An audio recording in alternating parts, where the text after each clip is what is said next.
STEM class, Mr. Dowd here. Hope everyone's having a fantastic Thursday. So I'm still working on my SpongeBob. So last class I worked on the eyes, so now I'm going to work on the eyelashes and then the pupils. So actually I'm going to ungroup this for a second. I'm going to group the eyes still. Let's group those, keep them as a multicolor, and let's just bring those out, because I'm going to have to go ahead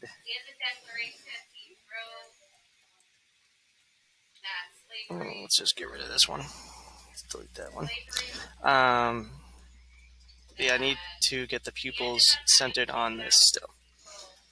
So let's get another little sphere, hold down shift, bring it down to really small. Let's bring it up to, I think I had it as 25 last time, so let's go 26. Actually, let's leave that as ungrouped still. So let's go ahead and make that even smaller.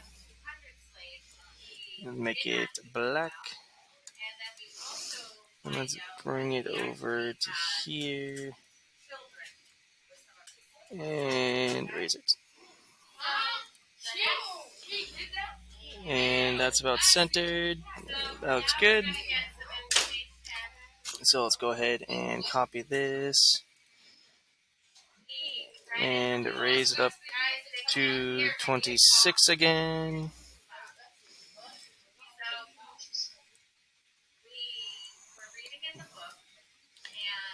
Oh,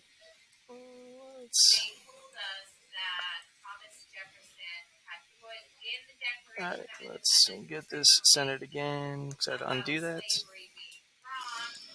And let's go ahead and center all of these in a line. Oh, they're already aligned. Perfect. Control C, Control V. Cool, so it's the same height. Let's bring it over to there. Cool.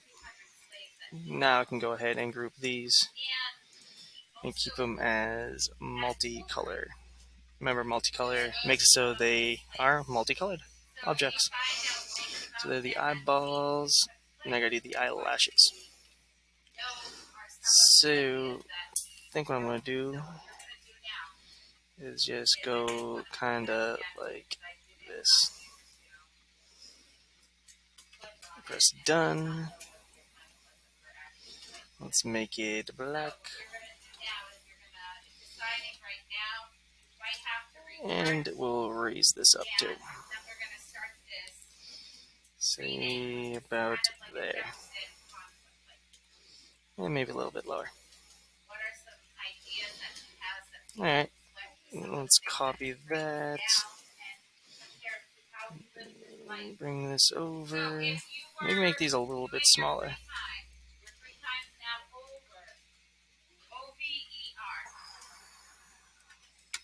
Since I just resized, I'm going to recopy and repaste it. It goes over. How tall was this at? It's at 15. So let's raise this also up to 15. And bring it in. Alright. So now let's go ahead and group this again. And still on multicolor, so it'll be good. And let's go ahead and just bring these eyeballs in. Actually, let's group this first. And now bring that over. Alright, that looks good. Alright, that's all I'm going to do for today. Hope everyone has a fantastic day. I'll see you again on Friday. See ya.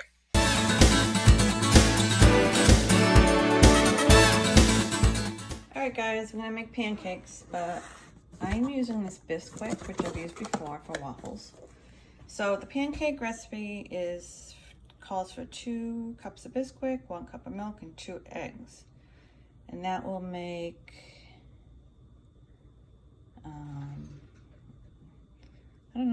Oh, 14 pancakes. Well, I don't need 14 pancakes. So I'm gonna cut it in half, do 1 cup of Bisquick, a half a cup of milk, and 1 egg, all right? And even then, that'll be a lot. So mix it all in the bowl.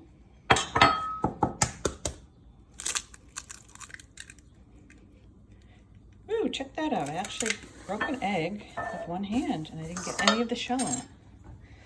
All right, so I'm gonna mix this up. Now, if you want thinner pancakes, you can add a little more milk.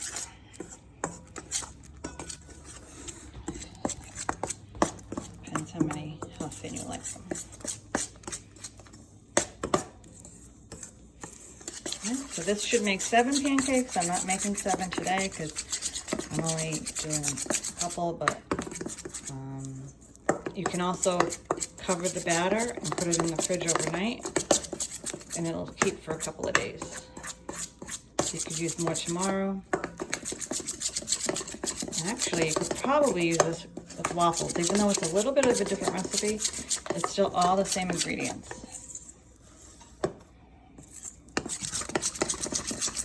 So you want to make sure you get all the lumps and stuff out.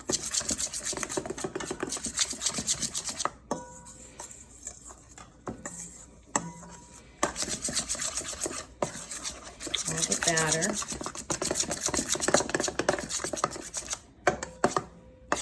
So this is pretty good. Let's see how it does when we pour it. Okay, so I'm gonna heat the pan.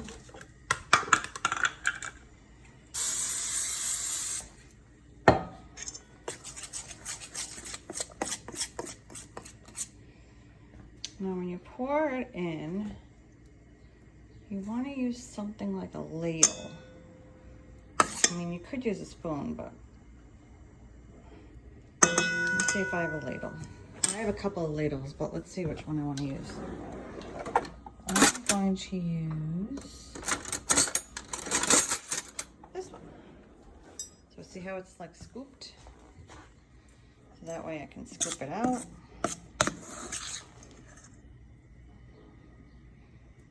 And then I can put it in the pan.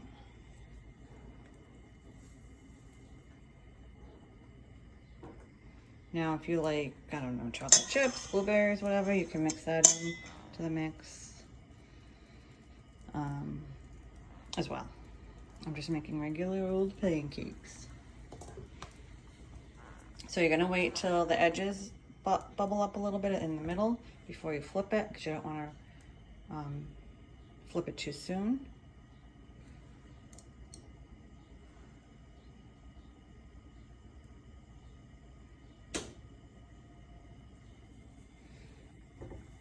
It's getting there. So remember how it's always about math with cooking. You don't want 14 pancakes, you cut the recipe in half. All right? And that's true with anything else. If you're making something and it's too much, you just cut it in half.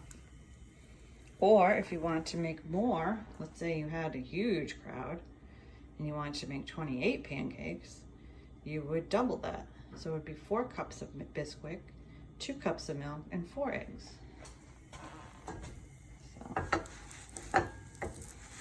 So that's why you always need your math, at least some knowledge of it. All right, so I flipped it over. It's browning nice.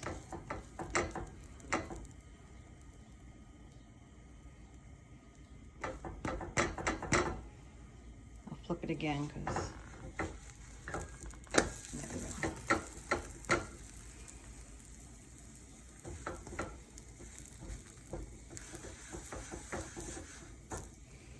Yeah, so let's see, we'll get that one done.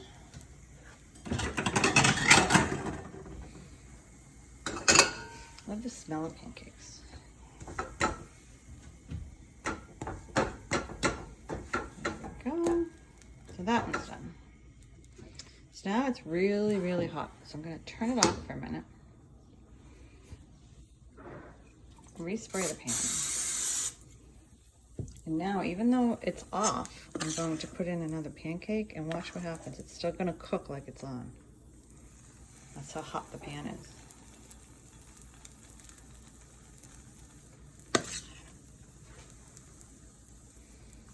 There we go. Okay, and then I'm just going to turn it back on, the stove a little bit. Because you don't want to pour it in and have it like cook and burn and before you have the chance to cook on the inside.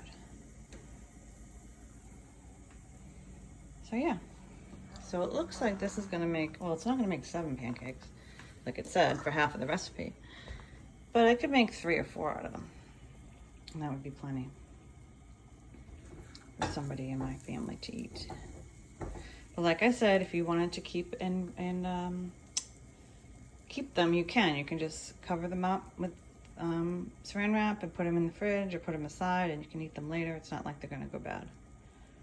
All right, except for this part, you would need to refrigerate. Okay, so see, it's already cooking. I like them thin, even though I'm not eating these. Ooh, doesn't that one look? That one looks like it's kind of like a shape. See, 2 eyes in the mouth. I bet Miss Bloomer can make shapes out of pancakes. All right, so this one is almost done, and I'm gonna put it over with the other one and make a couple more, and we should be good. There we go.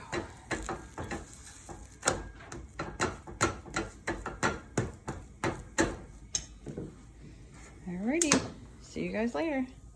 And oh, again, you would use butter, margarine, syrup, however you want to eat them.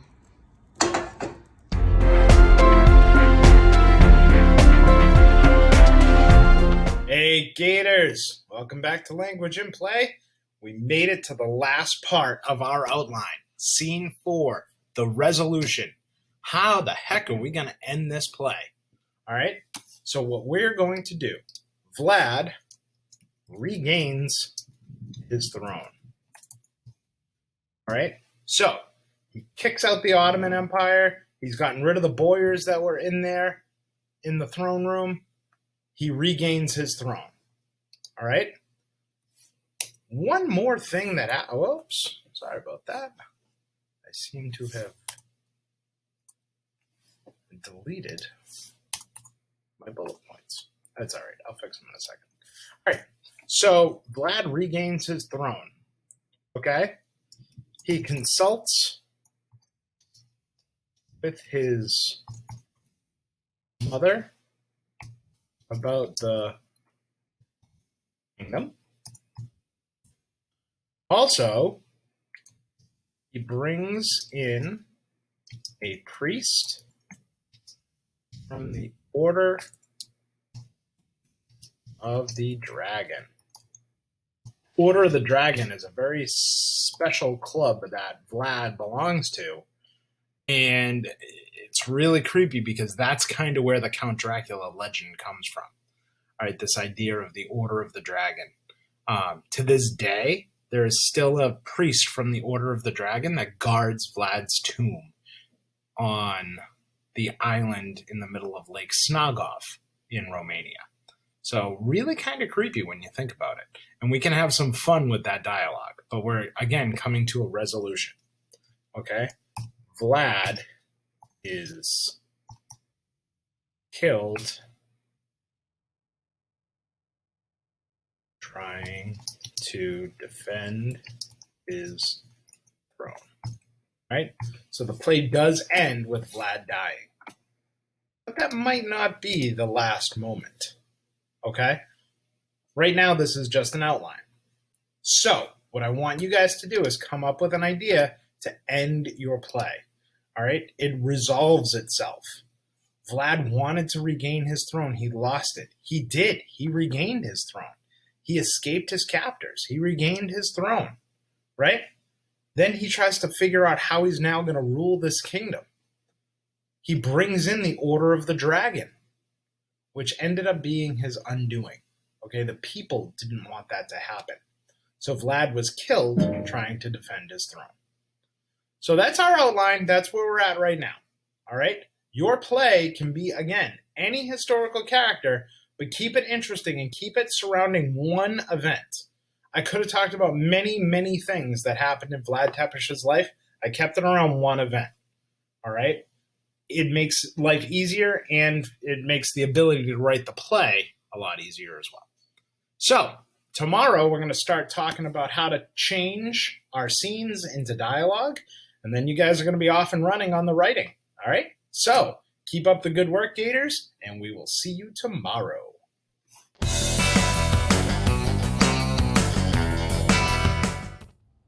Hey guys, so here is the finished rock. It's finally dry. So last time we did that kind of value change of blue. So it starts with the dark, it's still kind of dark, then it gets to like a medium value of blue, and then the lightest value of blue down here.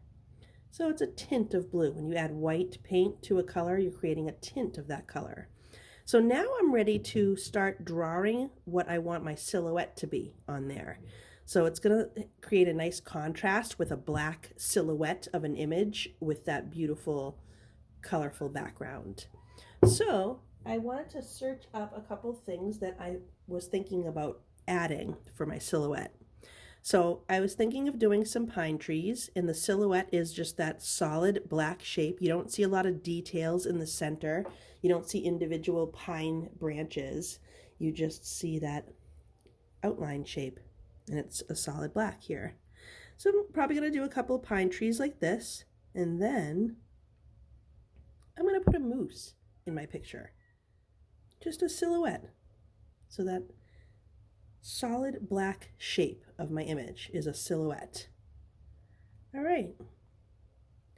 So I'm going to use this as my reference picture, and I'm going to start drawing some pine trees on here. So I'm thinking I might do pine trees over here and then have my moose be right here. So I'm just going to start by drawing an outline of some trees. And then I will paint that solid black to create that silhouette.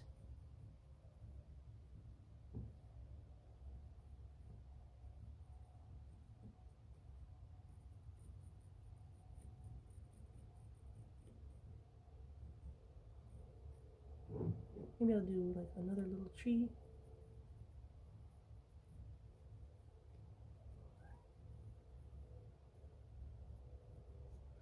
And then my moose will be standing right here. Let's see.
So you can draw a moose if you want, or another creature, or maybe you just want to do some pine trees. That would be fine too.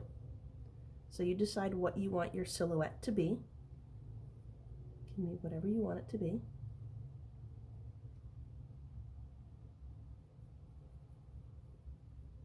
There.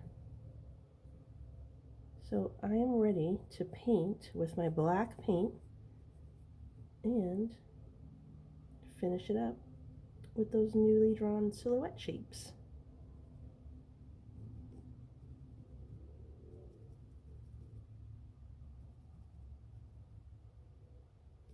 So next time I will add my black paint to my silhouette. And there it is. There's my little drawing. See you guys next time.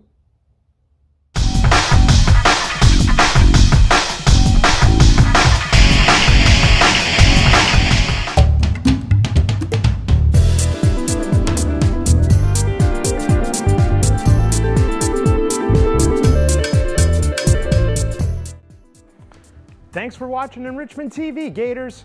Remember, work hard, be nice, and we'll see you tomorrow.